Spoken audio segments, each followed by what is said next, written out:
الله من الشيطان الرجيم. بسم الله الرحمن الرحيم.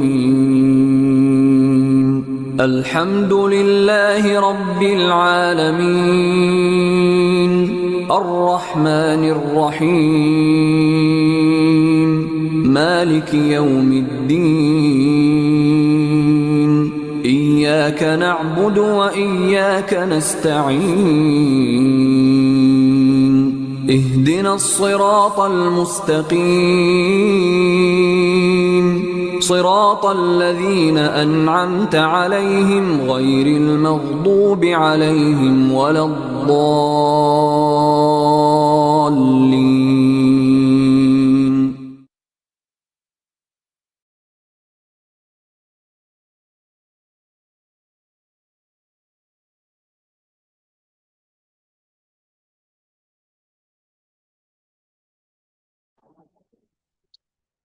السلام علیکم ورحمۃ اللہ وبرکاتہ۔ کیا حال ہے سب ساتھیوں کا؟ اللہ سبحانہ و تعالیٰ اپنی خیر و برکت سے نوازتا رہے ہمیں، اور ہمیں شکر کی توفیق عطا کیے رکھے۔ اللہ تعالیٰ ہر طرح کے شر سے ہم سب کو محفوظ رکھے، اور قرآن مجید جیسی بہترین نعمت سے ہمیں بہترین طریقے سے فائدہ اٹھانے کے اللہ تعالیٰ توفیق عطا فرمائے۔ ہم اپنی کلاس کا باقاعدہ آغاز کرتے ہیں۔ اعوذ باللہ من الشیطان الرجیم، بسم اللہ الرحمن الرحیم۔ رب اشرح لی صدری ویسر لی امری واحلل عقدۃ من لسانی یفقہوا قولی۔ اللہم ارنا الحق حقا وارزقنا اتباعہ وارنا الباطل باطلا وارزقنا اجتنابہ۔ اللہم وفقنا لما تحب وترضى۔ ہم پڑھ رہے ہیں سورۃ البقرہ۔ الحمدللہ ہم سورۃ البقرہ کی 29 آیات پڑھ چکے ہیں۔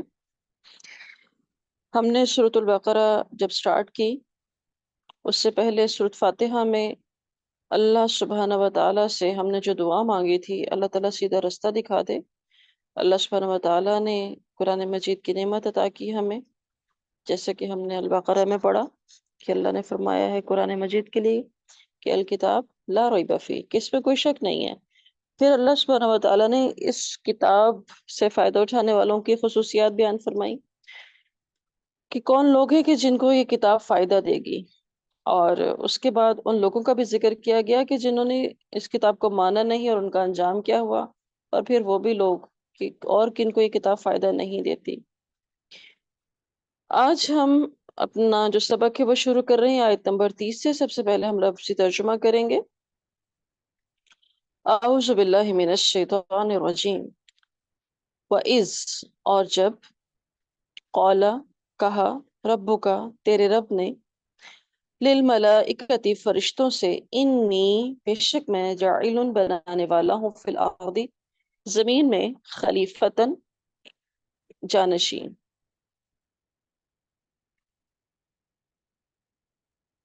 قالو، انہوں نے کہا، اتجعل، کیا تو بنائے گا، فیما، فیہا، اس میں، من، جو، یفسد، فساد کرے گا، فیہا، اس میں، ویسفک، اور بہائے گا، الدماء، خون، ویسفک الدماء، اور خون بہائے گا، ونحن، اور ہم، نسبح، ہم تیری تسبیح بیان کرتے ہیں،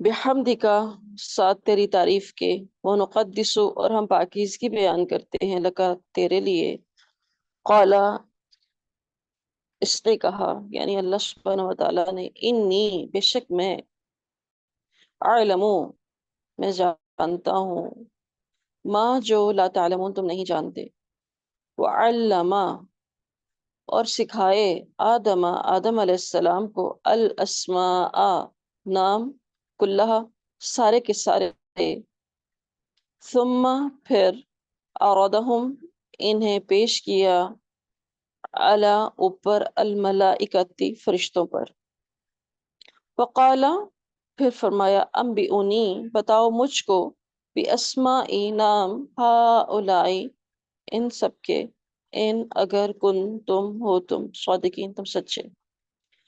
قالو انہوں نے کہا سبحانکا پاک ہے آپ، لا نہیں علم کوئی علم، لنا ہمارے لیے، الا مگر ما جو علمتنا سکھایا آپ نے ہمیں، انکا بے شک آپ ہی، انتا آپ، العلیم جاننے والے ہیں، الحکیم حکمت والے ہیں۔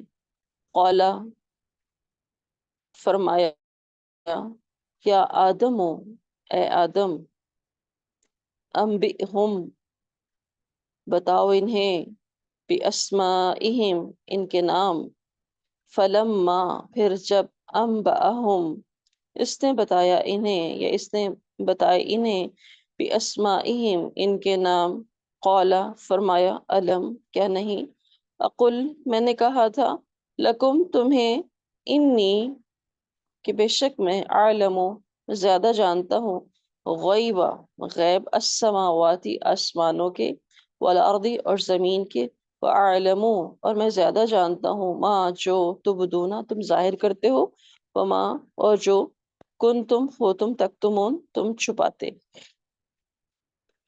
جی اب ہم ان آیات کی تھوڑی سی تفصیل دیکھ لیتے ہیں۔ آج ابھی ہم صرف آیت نمبر 33 تک اپنا لیسن کریں گے، اور ٹائم بھی تھوڑا سا کم ہے ہمارے پاس، 45 منٹ کی انشاءاللہ ہماری کلاس ہوگی۔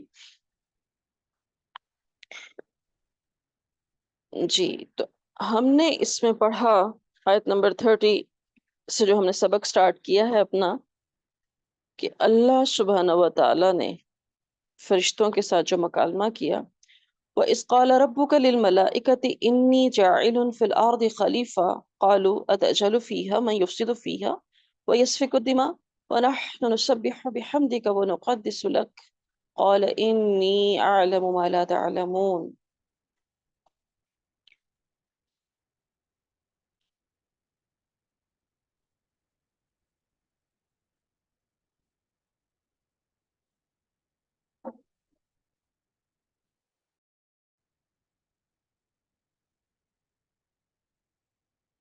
اور جب آپ کے رب نے فرشتوں سے فرمایا کہ میں زمین پر ایک خلیفہ بنانے والا ہوں، تو انہوں نے کہا کہ تو اس میں ایسے کو خلیفہ بنائے گا جو اس میں فساد کرے گا اور خون بہائے گا، اور ہم تیری تعریف کے ساتھ تسبیح کرتے ہیں، تیری پاکیزگی بیان کرتے ہیں۔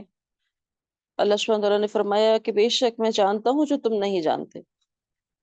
ہم دیکھ رہے ہیں کہ ہمارا جو لاسٹ لیسن کمپلیٹ ہوا، وہاں پر اللہ سبحانہ و تعالیٰ کی جس قدرت کا ذکر کیا گیا، وہ یہ ذکر تھا کہ اللہ سبحانہ و تعالیٰ نے موت اور زندگی کو بنایا ہے، اور جس ذات نے بنایا ہے وہ مرنے کے بعد دوبارہ اٹھانے پر بھی قدرت رکھتی ہے وہ ذات۔ اور اللہ سبحانہ و تعالیٰ نے اس کائنات کو جو تخلیق کیا، تو زمین و آسمان کو پیدا کیا۔ کائنات کی تخلیق کے بارے میں بات ہو گئی، اور اب یہاں پر انسان کی تخلیق کے بارے میں بات ہونے لگی ہے۔ اور اس وقت جب اللہ سبحانہ و تعالیٰ نے انسان کو بنی نوع انسان کو تخلیق کرنے کا ارادہ کیا، تو فرشتوں سے اللہ سبحانہ و تعالیٰ نے فرمایا کہ میں زمین پر ایک خلیفہ بنانے والا ہوں۔ اب فرشتے، کیا حیثیت ہے فرشتوں کی، سب سے پہلے ہم اس بات کو جانیں گے۔ جس طرح سے اللہ سبحانہ و تعالیٰ پر ایمان رکھنا، یقین رکھنا ہمارے ایمان کا حصہ ہے، اسی طرح فرشتوں پر ایمان لانا بھی ہمارے ایمان کا حصہ ہے۔ ہم کسی بھی انسان کو یہ تشبیہ نہیں دے سکتے کہ وہ فرشتوں جیسا ہے، کیا ہی تو فرشتہ صفت انسان ہے، ہم ایسے نہیں کہہ سکتے۔ فرشتے اللہ سبحانہ و تعالیٰ کی ایک الگ مخلوق ہیں، اور وہ ایسی مخلوق ہیں کہ جو غیب سے تعلق رکھتی ہے۔ اللہ سبحانہ و تعالیٰ نے ان کو نور سے پیدا کیا ہے، اور فرشتوں کو اللہ سبحانہ و تعالیٰ نے مختلف ذمہ داریاں سونپی ہیں جن کو وہ ادا کرتے ہیں۔ یہ تو سب سے پہلے ہو گیا فرشتوں کا تعارف۔ اب فرشتوں کو اللہ سبحانہ و تعالیٰ نے کیا کیا عطا کی ہے؟ اللہ نے ان کو قوت عطا کی ہے، بے شمار فرشتے عطا کیے ہیں، اور سب سے بڑی بات کہ اللہ کی نافرمانی نہیں کرتے، جیسا کہ آیت میں بھی ذکر ہے کہ وہ کہتے ہیں کہ ہم آپ کی تسبیح بیان کرتے ہیں، آپ کی پاکی بیان کرتے ہیں۔ وہ ہمیشہ اللہ سبحانہ و تعالیٰ کی عبادت میں لگے رہتے ہیں، تسبیح، تحلیل، تقدیس بیان کرنے میں، وہ گناہ نہیں کرتے۔ اللہ سبحانہ و تعالیٰ نے ان کے سامنے اس بات کو کیا، فرشتوں کو اللہ نے خبر دی کہ میں زمین پر ایک خلیفہ بنانے والا ہوں، انی جاعل فی الارض خلیفہ۔ اب دوسرا جو لفظ قابل توجہ ہے، پہلے میں نے آپ کے سامنے فرشتوں کو ایکسپلین کیا کہ فرشتے بیسیکلی ہیں کون سی مخلوق، اب ہم بات کر رہے ہیں خلیفہ کی۔ اب یہاں پر اللہ سبحانہ و تعالیٰ نے یہ جو لفظ ہے خلیفہ، اس کا مطلب یہ آتا ہے کہ اللہ کے لیے خلیفہ ہونا، یعنی ایسا انسان جو زمین پر صرف اللہ کی عبادت نہیں کرے گا، اللہ کے احکامات کو زمین پر نافذ بھی کرے گا۔ اور خلیفہ کا ایک مطلب ہوتا ہے پیچھے آنے والا، یعنی انسانوں کا نسل در نسل ایک دوسرے کے پیچھے آنا۔ یہاں ہم یہ لفظ نہیں استعمال کر سکتے کہ انسان اللہ کا خلیفہ ہے، نہیں، ہم یوں نہیں کہہ سکتے۔ اللہ سبحانہ و تعالیٰ تو قل هو اللہ احد اللہ الصمد لم یلد ولم یولد ولم یکن له کفوا احد، تو یہ الفاظ کہنا بھی درست نہیں ہے کہ انسان اللہ کا خلیفہ ہے۔ اب جب اللہ سبحانہ و تعالیٰ نے فرشتوں کے سامنے اس بات کو رکھا کہ میں کیسی مخلوق بنانے والا ہوں زمین پر، تو انہوں نے یہ اعتراض کیا کہ قالوا اتأجل فیہا ما یفسد فیہا ویسفک الدماء۔ فرشتوں کے ذہن میں یہ بات آئی کہ ہم عبادت کر تو رہے ہیں، یہ انسان اگر پیدا ہو گیا تو یہ تو زمین کے نظام میں بگاڑ پیدا کر دے گا۔ اب فرشتوں نے اپنی اس جو رائے کا اظہار کیا تھا وہ کسی اعتراض کی وجہ سے نہیں کیا تھا، نہ ہی انسان کی تخلیق سے حسد کی بنا پہ کیا تھا، بلکہ اس لیے کیا تھا کہ وہ حکمت جاننا چاہتے تھے کہ اللہ سبحانہ و تعالیٰ آخر کیوں بنانا چاہ رہا ہے یہ نئی مخلوق، یہ ایسا کہ کیا کرے گی۔ تو ہم یہ دیکھتے ہیں کہ یہ جو بات ہوئی تھی کہ یہ زمین پہ فساد کرے گا، پوری کائنات جب سے بنی ہوئی ہے، کیا واقعی انسان نے صرف یہاں آ کے فساد ہی کی ہے؟ کیا اس دنیا میں اللہ سبحانہ و تعالیٰ نے اپنے انبیاء نہیں بھیجے جنہوں نے آ کے مخلوق کے تعلق کو خالق کے ساتھ مضبوط کیا، جنہوں نے آ کے اللہ سبحانہ و تعالیٰ کی پہچان لوگوں کو دی، لوگوں کی غلامی سے نکال کے اللہ کی غلامی میں دیا، ایک سسٹم کو بنایا؟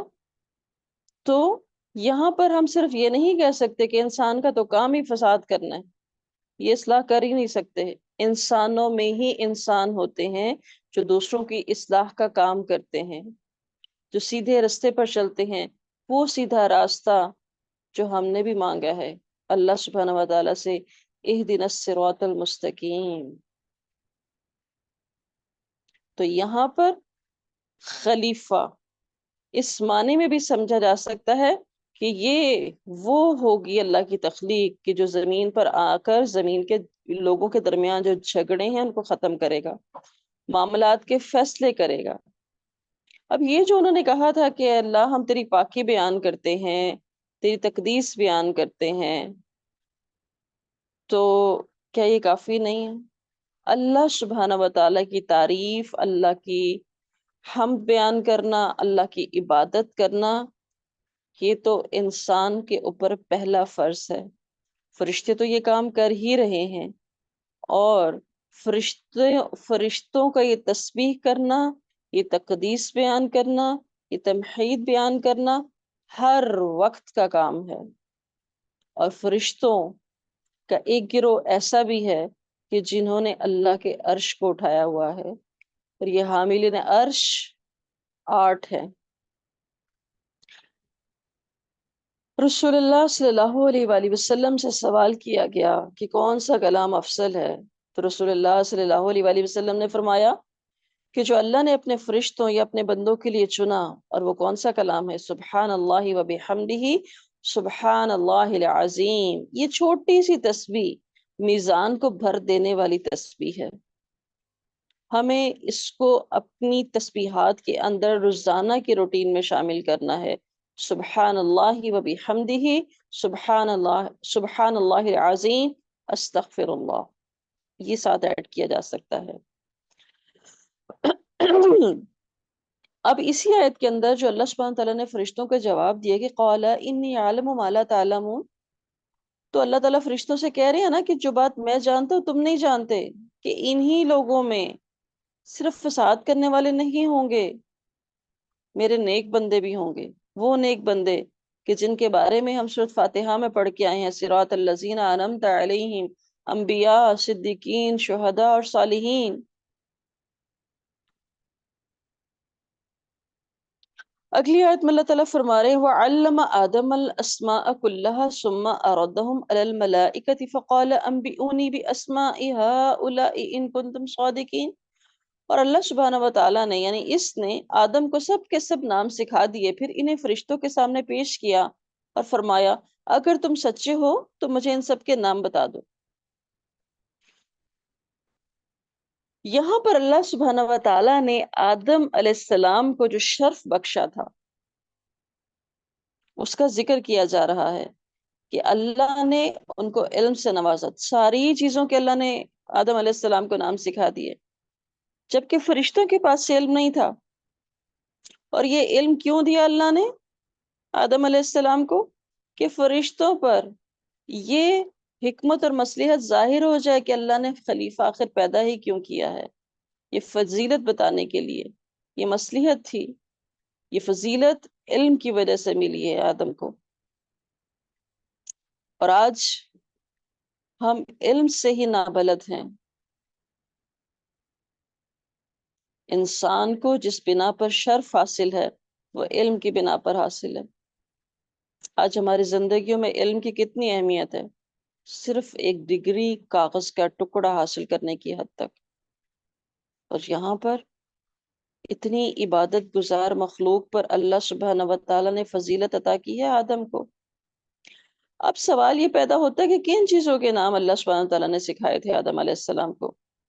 جو بھی موجود اور حاضر چیزیں تھیں ان سب چیزوں کے نام اللہ سبحانہ و تعالیٰ نے آدم علیہ السلام کو سکھا دیے تھے، یا جن چیزوں سے آدم علیہ السلام اور ان کی اولاد کو واسطہ پیش آنے والا تھا ان چیزوں کے نام سکھا دیے تھے، یعنی انسان، حیوان، زمین، آسمان، پہاڑ، خشکی، جانور وغیرہ سب کے نام۔ اب تفسیر ابن کثیر میں آتا ہے کہ آدم علیہ السلام کو تمام اشیاء کے نام، ان کی صفات اور افعال سکھائے گئے تھے، اور اللہ سبحانہ و تعالیٰ کا انسان پر یہ فضل ہے، یہ کرم ہے کہ علم کا حاصل کرنا بھی اللہ نے عبادت بنا دیا ہے۔ انسان العلم تو سیکھے گا ہی سیکھے گا، اللہ کا علم، اللہ کی معرفت کا علم، شریعت کا علم، لیکن جتنے بھی دنیاوی علوم ہیں اگر انسان درست نیت کے ساتھ اچھے مقصد کے لیے وہ سیکھتا ہے تو وہ بھی انسان کے لیے کیا بن جاتی ہے؟ عبادت۔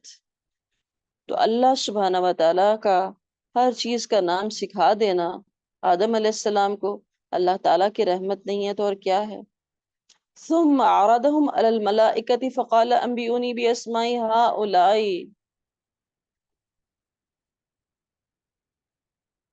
فرشتوں نے تو پوچھا تھا، اللہ سبحانہ تعالیٰ نے جب یہ نام سکھا کے سامنے پیش کیا تو اللہ نے پوچھا ہاں بتاؤ۔ ثم عرضهم على الملائكة فقال انبئوني باسماء، یعنی کیا کہہ رہے ہیں اللہ تعالیٰ کہ اگر تم اپنے قول اور اپنے گمان میں سچے ہو کہ ہم کافی ہیں، ٹھیک ہیں، عبادت کر تو رہے ہیں اللہ آپ کی، تو بتاؤ۔ جب کہ علم تو تھا ہی نہیں اس کے پاس، علم تو بس وہی ہے نا جو اللہ سبحانہ و تعالیٰ سکھا دے، تو کتنی بڑی نعمت ہے یہ علم۔ ہم دیکھتے ہیں کہ قرآن مجید میں اللہ سبحانہ و تعالیٰ نے پیارے رسول صلی اللہ علیہ وسلم کو بھی یہ دعا سکھائی ہے وَقُلْ رَبِّ زِدْنِی عِلْمًا، علم میں اضافے کی دعا۔ ہم سمجھتے ہیں کہ ہم نے تھوڑا سا علم حاصل کر لیا یہ کافی ہے، وہی تو قرآن ہے جو بار بار پڑھتے ہیں، نہیں، قرآن تو جتنی دفعہ پڑھا جائے اس سے علم بڑھتا ہی ہے۔ انسان کبھی بھی علم سے بے نیاز نہیں ہو سکتا، نہ ہی وہ یہ بات کر سکتا ہے کہ بس بہت پڑھ لیا، بہت آ گیا مجھے، نہیں آتا۔ جب انسان یہ سوچ لیتا ہے کہ مجھے سب آتا ہے، مجھے پتہ چل چکا ہے، میں نے پڑھ لیا ہے، میں نے جان لیا ہے، وہاں سے اینڈ شروع ہو جاتا ہے۔ علم کبھی ختم نہیں ہو سکتا۔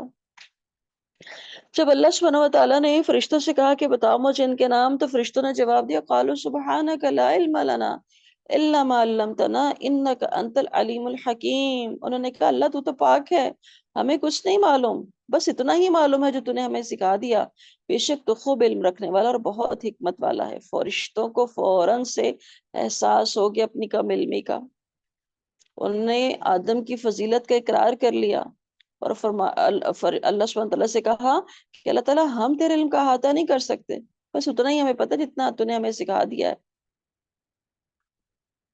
اب ہم دیکھ کیا رہے ہیں کہ یہاں پہ فرشتوں کی اطاعت کیسے ظاہر ہو رہی ہے، ان کی عاجزی کیسے ظاہر ہو رہی ہے۔ انک انت العلیم الحکیم، کیا کہہ رہے ہیں اللہ تعالیٰ کو وہ، اے اللہ تو ہی سب سے زیادہ علم والا ہے اور حکمت والا ہے۔ یہاں ہم دیکھ رہے ہیں کہ اللہ سبحانہ وتعالیٰ کے دو نام ہیں، العلیم اور الحکیم۔ یہ انشاءاللہ تعالی ہمارا پورے ہفتے کا ہوم ورک ہوگا، اللہ کے ان دونوں ناموں کو اپنی زندگی میں فیل کرنا۔ العلیم، میرے پرابلمز، میرے مسائل، میں جو چاہتی ہوں، میرا میرے عیب، میری صلاحیتیں اللہ سبحانہ تعالیٰ کے سوا کوئی اور اچھے سے جان ہی نہیں سکتا۔ اللہ سبحانہ و تعالیٰ سے کوئی بھی چیز پوشیدہ نہیں، ہر چیز اس کے علم میں ہے، اور جب ہر چیز اس کے علم میں ہے، میرا ہر عمل اس کے علم میں ہے، تو میں ایک اللہ سے نہیں چھپتی، باقی ساری دنیا سے چھپ کر اپنی مرضی کے جو گناہ کرنا چاہوں اور کر جاتی ہوں۔ اور وہ جو العلیم ہستی ہے جس کو میں رب مانتی ہوں، سب سے بڑا مانتی ہوں، اللہ اکبر کہتی ہوں، کیا واقعی میں عملی طور پر اس کو بڑا سمجھتی ہوں؟ اللہ سبحانہ و تعالی کا العلیم ہونا ہمارے لیے کتنے سکون کا باعث ہے کہ میں اپنی پریشانی، اپنے غم کا اظہار لوگوں سے کرنے کے بجائے یہ بے فکر ہو جاؤں کہ میرا اللہ جانتا ہے، میں اس کے سامنے اپنی چیزیں رکھوں، کیونکہ انسانوں کو تو ہم کتنی کی دفعہ اپنی کہانیاں سنا لیں گے، کب باہر آئیں گے ہم انسانوں کی محتاجی سے کہ بس فلاں کو پتہ چل جائے کہ میں کتنی مشکل میں اور میری مشکل کا حل دے دے۔ ایک اللہ کو پتہ ہے نا، اس کے سامنے رکھے اپنی ضرورت کو، اپنی تکلیف کو، اپنی کمزوری کو، وہ دور کر دے گا، وہ العلیم ہے، وہ جانتا ہے میرے اندر کیا صلاحیت ہے۔ اللہ تعالیٰ مجھے توفیق عطا کر دے کہ میں وہ صلاحیت اچھے کاموں میں استعمال کر سکوں۔ اللہ تعالیٰ گناہ سے بچنے کی مجھ میں طاقت نہیں ہے، اللہ مجھے توفیق عطا کر دیجیے۔ آپ تو جانتے ہیں نا اللہ میں کتنی کمزور ہوں، مانگنا ہے مجھے اللہ تعالیٰ سے اس نام کو لے کر۔ الحکیم، حکمت، اللہ کا کوئی عمل حکمت سے خالی نہیں ہے۔ اللہ تعالیٰ اپنے بندے کے لیے جو بھی سٹیپ لیتا ہے، انسان سے کیا مطلوب ہے کہ انسان راضی ہو جائے۔ ہم اپنی مرضی کے خلاف کوئی بھی سچویشن آ جائے، کوئی بھی حالت آ جائے، ہمارا موڈ آف ہونے لگتا ہے، ہمارا دل تنگ پڑنے لگتا ہے، ہمارے رویے خراب ہونے لگتے ہیں۔ جس دن ہمیں اللہ سبحانہ و تعالیٰ کے الحکیم ہونے پہ یقین ہو گیا، اس دن ہم اللہ سے راضی ہو جائیں گے۔ ہمارے غم پھر ایسے نہیں رہیں گے کہ وہ ہماری زندگیوں کا روگ بن جائیں۔ اگر مجھ سے کچھ چلا گیا ہے، اس کی حکمت ہے، وہ لے گیا۔ اگر مجھے کچھ مل رہا ہے اور میری اس میں رضا شامل نہیں ہے، اس کی حکمت ہے، وہ مجھے کیوں دے رہا ہے، اس سے مجھے کیا سکھانا چاہ رہا ہے، مجھے پازیٹیولی چیزوں کو لینا ہے۔ تو انشاءاللہ تعالی العلیم اور الحکیم، یہ دونوں اللہ سبحانہ وتعالیٰ کے جو نام ہیں، ان کو اپنی لائف میں نے پریکٹس کرنا ہے، ان کو سوچنا ہے، ان کو فیل کرنا ہے۔ آگے ہم دیکھتے ہیں اگلی آیت جو ہم نے پڑھی کہ قال یا آدم انبئهم باسمائهم فلما انبأهم باسمائهم قال الم اقل لكم انی اعلم غیب السماوات والارض واعلم ما تبدون وما کنتم تکتمون۔ فرمایا اے آدم انہیں ان کے نام بتاؤ۔ اللہ سبحانہ تعالیٰ نے کس کو مخاطب کیا؟ آدم علیہ السلام کو، اور فرمایا کہ بتاؤ ان کو نام۔ پھر جب اس نے یعنی کہ آدم علیہ السلام نے انہیں ان سب چیزوں کے نام بتا دیے، تو اللہ تعالیٰ نے فرمایا کیا میں نے تمہیں کہا نہیں تھا کہ بے شک میں آسمانوں اور زمین کے غیب جانتا ہوں، اور میں جانتا ہوں جو کچھ تم ظاہر کرتے ہو، جو کچھ تم چھپاتے ہو۔ اللہ سبحانہ و تعالی کا حکم جب آدم علیہ السلام نے مانا اور فرشتوں کو ان ساری چیزوں کے نام بتا دیے، وہ چیزیں بے شمار اور بے انتہا جو بھی تھیں سب بتا دی اور اس میں کوئی مسٹیک نہیں کی، تو فرشتوں کے سامنے جو آدم علیہ السلام کو فضل اور کمال اور صلاحیت اللہ نے عطا فرمائی تھی وہ ثابت ہو گئی۔ اس وقت اللہ تعالیٰ نے فرشتوں سے کہا، فرمایا کہ کیا میں نے تمہیں پہلے بتایا نہیں تھا کہ جو کچھ پوشیدہ ہے زمین میں ہے خواہ آسمان میں ہے، سب کچھ کو میں جانتا ہوں، تم نہیں جانتے۔ قال یا آدم انبئہم باسمائہم فلما انبأہم باسمائہم۔ کیا حکمت ہے اللہ کی کہ اللہ سبحانہ و تعالی نے یہ چیز کہ آدم علیہ السلام ان کے سامنے اپنا یہ علم پیش کریں، بتا دیا علم کی فضیلت کیا ہے۔ اب یہاں پہ ہم نے ایک لفظ پڑھا ہے غیب۔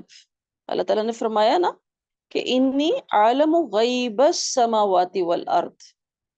یہ آیت ہمیں بتا رہی ہے کہ غیب کا علم اللہ سبحانہ و تعالیٰ کے سوا کسی کے پاس نہیں ہے۔ اور غیب ہے کیا؟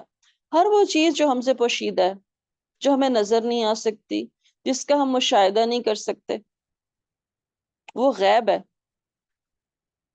اور اللہ سبحانہ و تعالیٰ کی قدرت اتنی ہے کہ وہ ہر طرح کی پوشیدہ چیز کو بھی جانتا ہے۔ وَأَعْلَمُ مَا تُبْدُونَ وَمَا كُنْتُمْ تَكْتُمُونَ۔ اللہ سبحانہ و تعالی جو کچھ چھپا ہوا ہے، جو کچھ ظاہر ہے، ہر چیز کو جانتا ہے۔ اب ہم یہاں پر دیکھتے ہیں کہ آدم علیہ السلام کو اللہ نے حکم دیا، انہوں نے مان لیا، اطاعت کی، اور فرشتوں نے جو سوال کیا تھا اللہ نے ان کو بھی جواب دیا، انہوں نے بھی آگے سے اپنی کم علمی کا اظہار کر دیا، بے شک اللہ تعالیٰ آپ ہی جانتے سب کچھ۔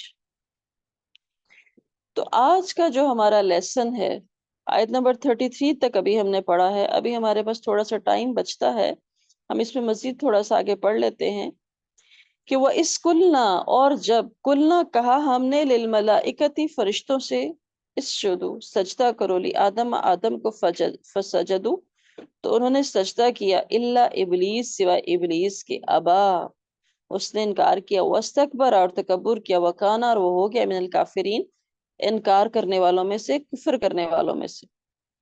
اور جب ہم نے فرشتوں سے کہا کہ آدم علیہ السلام کو سجدہ کرو تو ان سب نے سجدہ کیا سوائے ابلیس کے، اس نے انکار کر دیا اور تکبر کیا اور وہ کفر کرنے والوں میں شامل ہو گیا۔ اب یہاں پر اس آیت میں جو ہم نے ایک نیا لفظ پڑھا ہے ابلیس، ملائکہ کے بارے میں بھی ایکسپلین ہو چکا، آدم علیہ السلام کے بارے میں بھی ہو چکا، اور اب جو نئی ایک پرسنالٹی سامنے آ رہی ہے وہ ہے ابلیس، مایوس، نام سے ہی ظاہر ہے۔ سوال یہ پیدا ہوتا ہے کہ اللہ سبحانہ و تعالی نے فرشتوں کو سجدہ کرنے کا حکم کیوں دیا آدم علیہ السلام کو؟ اور یہ ابلیس کون تھا کہ جو اسی مجلس میں تو موجود تھا لیکن اس نے سجدہ نہ کیا؟ اللہ سبحانہ و تعالی نے فرشتوں کو اس لیے سجدہ کرنے کا حکم دیا، آدم علیہ السلام کو یہ شرف اس لیے بخشا کہ آدم علیہ السلام کے پاس علم تھا،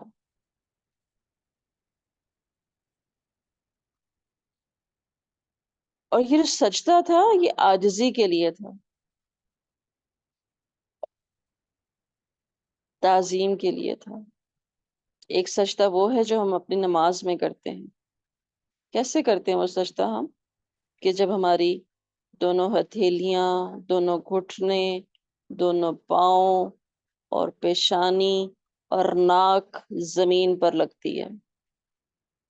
یہ کتنے حصے ہو گئے؟ دو ہتھیلیاں، دو گھٹنے، دونوں پاؤں، پیشانی، اور ٹوٹل 7۔ اور حدیث کی روشنی میں جب ہم دیکھیں تو ہمیں یہ بات پتہ چلتی ہے، مفہوم بتا رہی ہوں، کہ ان 7 عذاب کو جہنم کی آگ نہیں چھوئے گی۔ خیر یہ جو سجدہ تھا جو فرشتوں کو کرنے کا حکم دیا گیا تھا، یہ سجدہ تعظیم کے لیے تھا، عزت کے لیے تھا، عبادت کے لیے نہیں تھا۔ اب سب فرشتوں نے سجدہ کر دیا، فسجدوا الا ابلیس، ابلیس نے نہیں کیا۔ ابلیس جو تھا وہ در حقیقت فرشتہ نہیں تھا، جنات میں سے تھا، فرشتوں کے مجلس میں بیٹھتا تھا، ان کی صحبت میں رہتا تھا، اور انہی کی طرح اللہ کی عبادت میں لگ گیا تھا۔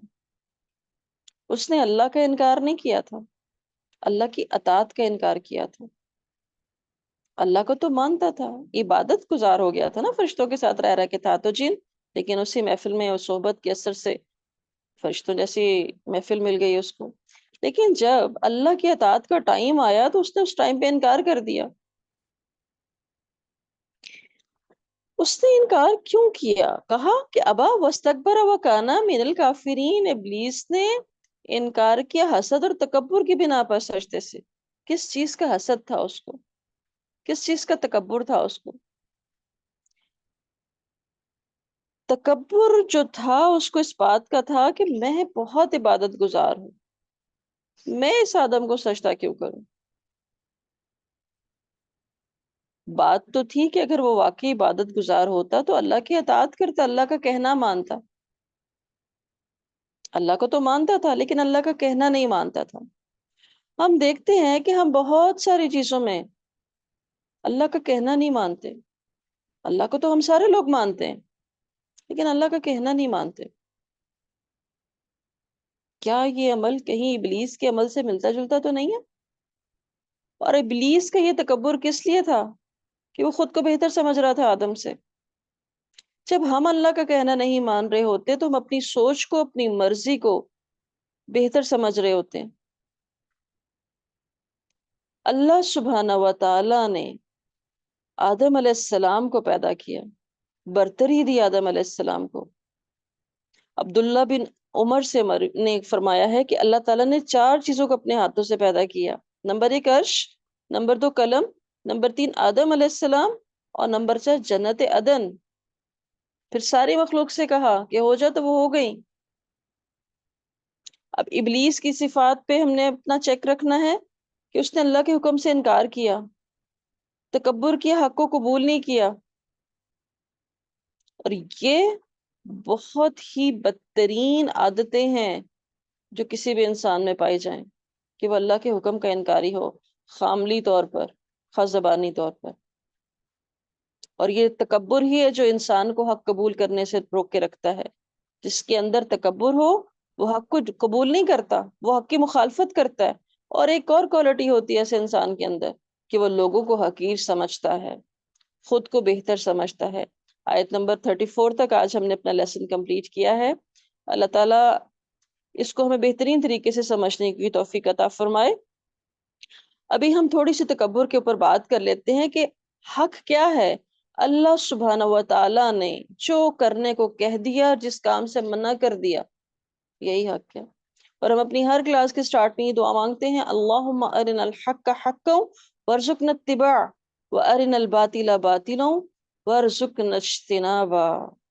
اللہ تعالیٰ ہمیں ہمیشہ حق کو فالو کرنے کی توفیق دے اور باطل سے بچنے کی توفیق دے۔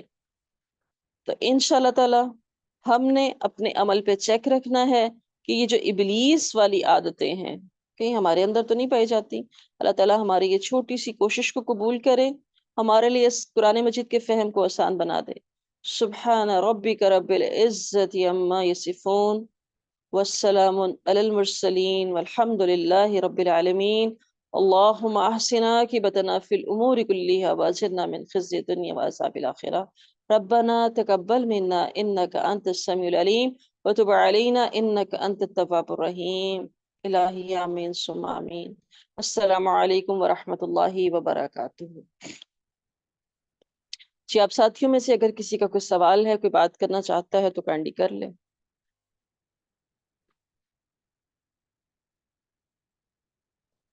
جی میری آواز آ رہی ہے سب کو؟